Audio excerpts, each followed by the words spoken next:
Bonjour à toutes et à tous. Aujourd'hui, je voudrais vous expliquer pourquoi nous, les thérapeutes, les psys, enfin bon, tous ces corps de métier, on en revient toujours à l'enfance. Parce que bon, il y a des gens qui nous disent, ouais, mais il faut toujours vous ramener tout à la petite enfance. Alors, vous expliquer pourquoi, parce qu'en vérité, ça, tout ça, c'est un lien, vous allez voir, ça tient largement la route. Il faut comprendre que dans notre cerveau, vous le voyez là sur l'image,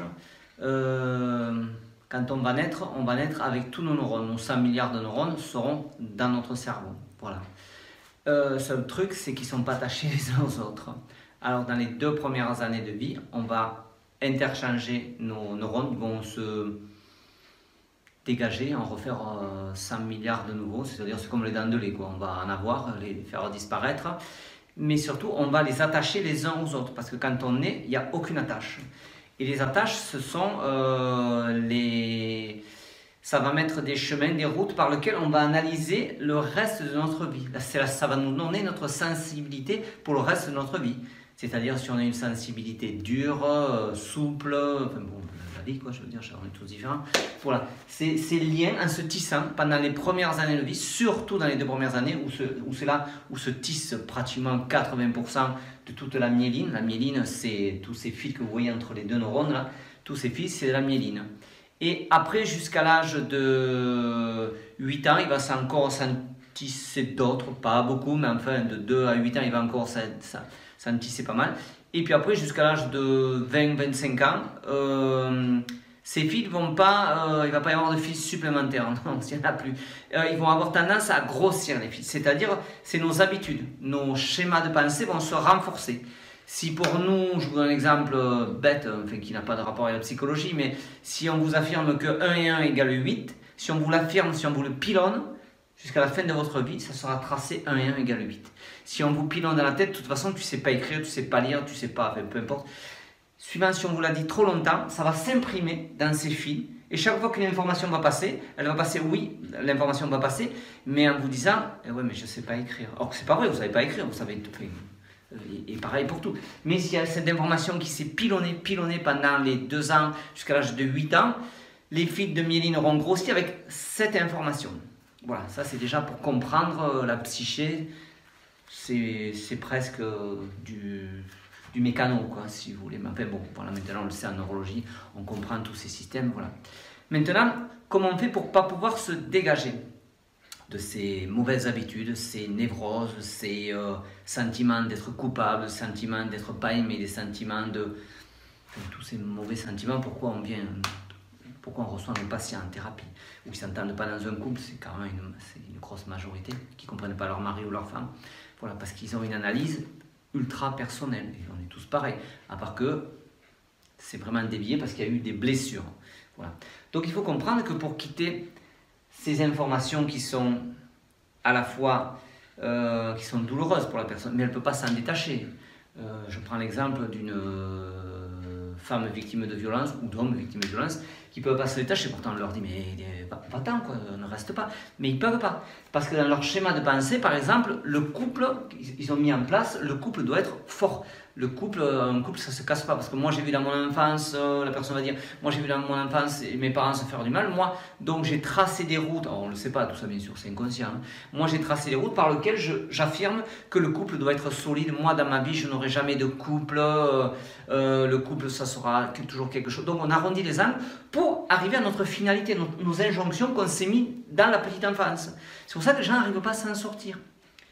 Alors, bien sûr, pour sortir de là, c'est à la fois facile à comprendre, mais mettre en pratique, sans thérapeute derrière, je vous garantis, c'est presque impossible d'y arriver.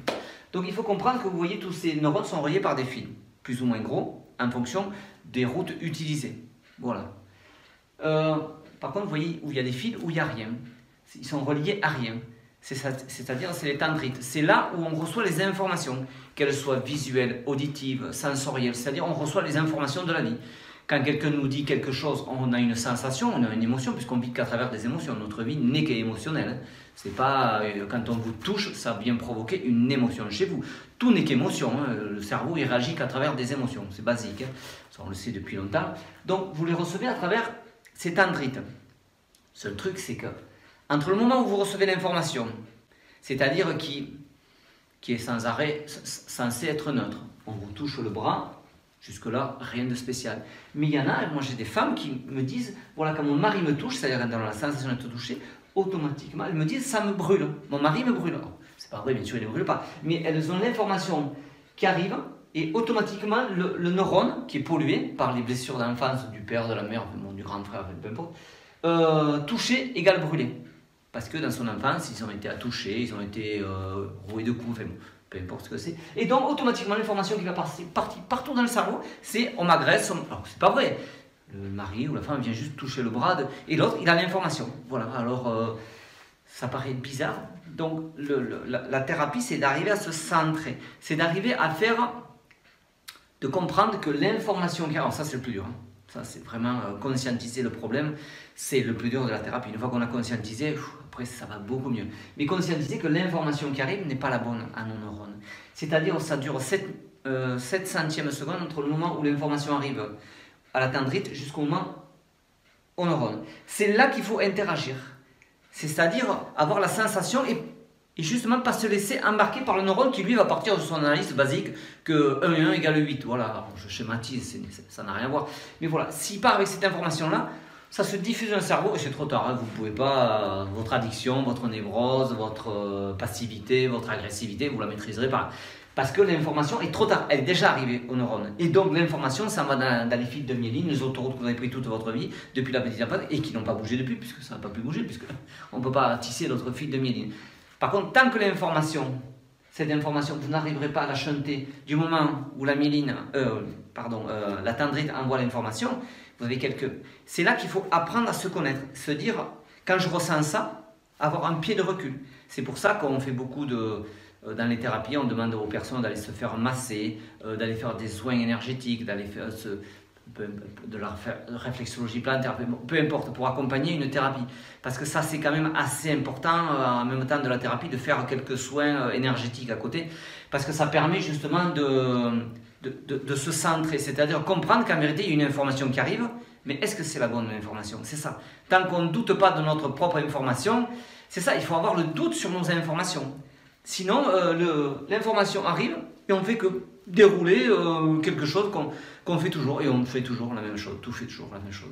Donc il faut se poser la question, c'est quoi cette sensation qui arrive? Mon mari me touche et ça me brûle? Est-ce que c'est normal? Alors, bien sûr, pour enlever cette information qui a été là qui a été gravée depuis des années, il faut arriver à se centrer. C'est pas facile, le début de la thérapie, c'est pas facile, mais c'est le seul moyen de quitter nos névroses, de ne pas se sentir bien, de ne pas se sentir aimé. C'est le seul moyen. C'est pourquoi je ne me sens pas aimé.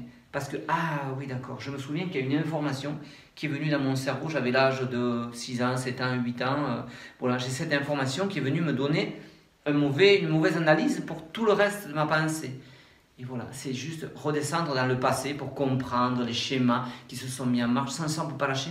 Vous pouvez faire, tant que vous n'arrivez pas à vous contrôler vous-même, c'est-à-dire le fameux centrage que demandent tous les psys, hein, c'est-à-dire s'écouter soi, tant que vous n'arrivez pas à cette analyse-là, enfin, à douter de vos propres analyses, sans ça, vous n'avancez pas. Le jour où vous avez conscientisé qu'il y a un problème chez vous, que voilà, mais bon, le problème c'est que dès le départ on met la faute sur les autres. Si je suis pas bien, c'est de la faute d'un tel. Si je suis pas comme ça, c'est la faute, oui, peut-être, mais d'abord il faut se centrer, il faut comprendre pourquoi cette personne, en nous faisant ça, en nous disant ça, elle vient nous faire disjoncter, parce que sinon ça sert à rien. Parce que vous pourrez changer de mari, de femme tous les 3 ans, ça ne changera rien, le mécanisme est toujours là, hein, donc vous pourrez changer X autant de fois que vous voulez, ça changera jamais rien, hein. Vous allez le transposer sur un autre homme, une autre femme. Rien ne changera dans votre vie. Hein. Alors ça va se calmer pendant quelques temps, parce que la passion amoureuse, tout ça va faire que vous allez vous centrer. Et puis après, quand vous allez vous décentrer, vous allez laisser parler vos injonctions, vos formatages à la con, entre parenthèses, qui font que 1 et 1 égale 8. Voilà, et vous allez continuer à faire toujours la même connerie. C'est-à-dire il va falloir se centrer, conscientiser qu'il y a un problème. C'est vraiment le plus dur, à conscientiser qu'il y a un problème à l'intérieur de soi. Ça, c'est inacceptable, inentendable. Au début de la thérapie, les gens me disent, mais c'est pas moi le problème, c'est lui ou elle, c'est ma mère le problème, c'est mon mari le problème. Non, enfin, oui, c'est peut-être eux, mais pourquoi vous réagissez comme ça? Pourquoi vous partez pas? Pourquoi vous... Voilà, C'est juste ça. Après, quand on comprend pourquoi on ne part pas, alors vu de l'extérieur, quand on voit par exemple un homme battu ou une femme battue, enfin, peu importe, on se dit mais pourquoi il ne s'en va pas? Il est fou lui ou quoi? Elle est folle, pourquoi elle ne s'en va pas? Et oui, mais parce qu'elle a des routes tracées qui lui disent tu pars pas, tu pars pas. Donc quand elle a envie de partir, elle essaye de partir, mais oh, 2 jours après, 2 mois après, elle revient. Parce que c'est des routes qui ont été tracées. Tant qu'elles ne se rendent pas compte, tant que comme nous, les psys, on leur pose des questions justement pour qu'ils arrivent à conscientiser qu'il y a un truc qui déconne dans leur cerveau. C'est pas eux, c'est leur inconscient qui a pris des mauvaises habitudes. Mais tant qu'ils ne sont pas conscientisés de ça, la thérapie, elle n'avance pas. Le jour où ils conscientisent, alors là on le voit, tout change. Et à partir de là, ça va très vite. La thérapie, les gens changent en quelques semaines, tout change dans leur vie. Parce que justement, ils ont pris d'autres routes. Les neurones ont compris qu'il ne fallait plus emprunter ces routes-là. Donc ils vont prendre d'autres échappatoires que les gens ont dans le cerveau, puisqu'on a tous des millions de connexions. Mais on se sert toujours des mêmes. C'est basique. De notre cerveau, on ne se sert que quelques petits pourcentages. Le reste, c'est des passages où on se sert très occasionnellement. Et encore. Donc une fois que le cerveau a compris que là, c'est des zones qui sont énormes mais pourries, ces fils de myéline, ils sont remplis d'injonctions de merde, puisque c'est nos blessures, automatiquement, il va prendre des petits filaments, mais il va se servir de tout cet ensemble de filaments qui a fait mis bout à bout, si on devait les mettre bout à bout, sont aussi gros que les injonctions à la con. Et donc, on va arriver à faire cette résilience qui va tant nous faire de bien, qu'on va se sentir libéré, épanoui, plus écrasé par un mari, une mère, enfin, peu importe, la vie, le patron, voilà, on se sentira moins écrasé. Parce qu'il faut bien penser que dans notre cerveau, tout le stockage que vous avez, c'est des stockages de souffrance. Hein.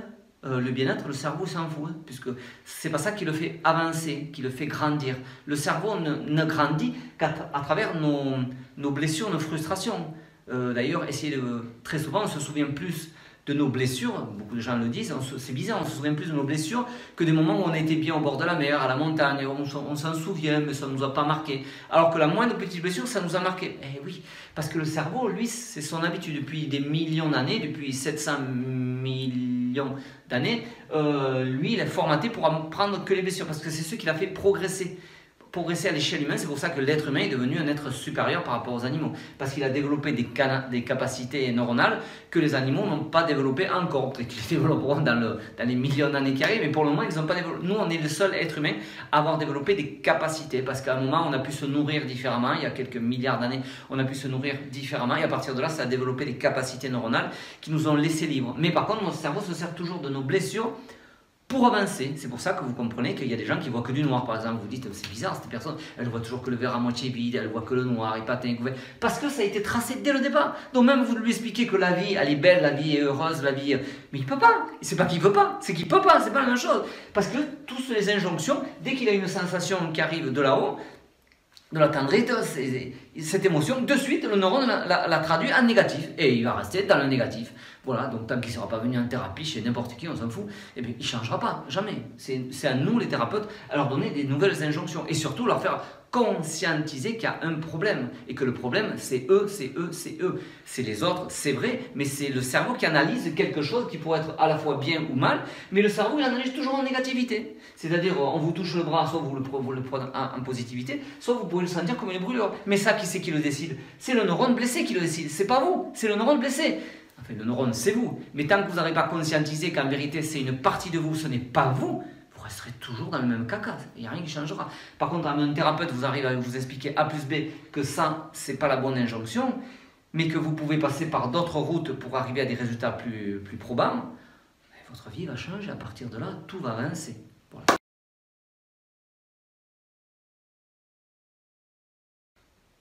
Je voudrais vous donner quelques exemples de formatage du cerveau pour que vous compreniez que on se croit tous pareil, mais enfin, on entend la même chose. Ça, c'est vrai, on entend la même chose.